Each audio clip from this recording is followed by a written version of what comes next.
জনপ্রশাসন মন্ত্রণালয়ের একটি সার্কুলার।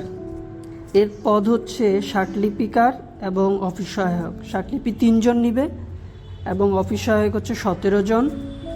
ষাটলিপি যে 3 জন তাদের শিক্ষাগত যোগ্যতা স্নাতক সমমান, কম্পিউটার প্রশিক্ষণপ্রাপ্ত হতে হবে এবং ষাটলিপির গতি প্রতি মিনিটে ইংরেজি 70 এবং বাংলা 45, আর কম্পিউটার টাইপে প্রতি মিনিটে ইংরেজি হচ্ছে 30, বাংলা হচ্ছে 25।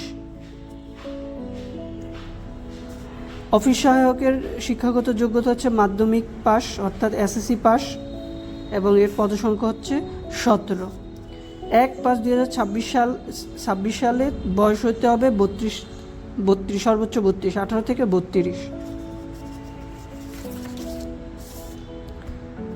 এটি অনলাইনে আবেদন শুরু হবে 12 মে থেকে এবং আবেদন শেষ তারিখ হচ্ছে 4 জুন।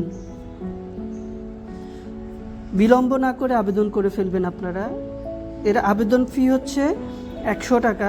1 নং কলাম হচ্ছে ষাটলিপির জন্য 100 টাকা এবং 12 টাকা হচ্ছে টেলিটক চার্জ, আর 2 নংয়ের জন্য অফিস সহায়কের জন্য হচ্ছে 50 টাকা, 6 টাকা হচ্ছে Teletalk charge.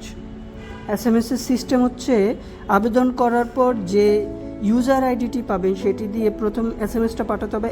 MOPA space user আইডিটি লিখে 163 নাম্বারে পাঠিয়ে দিতে হবে। এখান থেকে একটি এসএমএস আসবে, সেই এসএমএসে একটি পিন দেওয়া থাকবে। তারপরে সেই পিন নিয়ে দ্বিতীয় এসএমএসটি পাঠাতে হবে, confirmation SMS. MOPA space yes লিখতে হবে, স্পেস দিয়ে পিন নাম্বারটা, যে এসএমএসে পিন আসবে সেই পিনটা লিখে 163 নাম্বারে পাঠিয়ে দিলে ফিরতি একটি এসএমএসে আপনার এটি কনফার্মেশন করবে। লেখা থাকবে এভাবে, কনগ্রাচুলেশন, অ্যাপ্লিকেন্ট নেম, এটা ইত্যাদি লেখা থাকবে।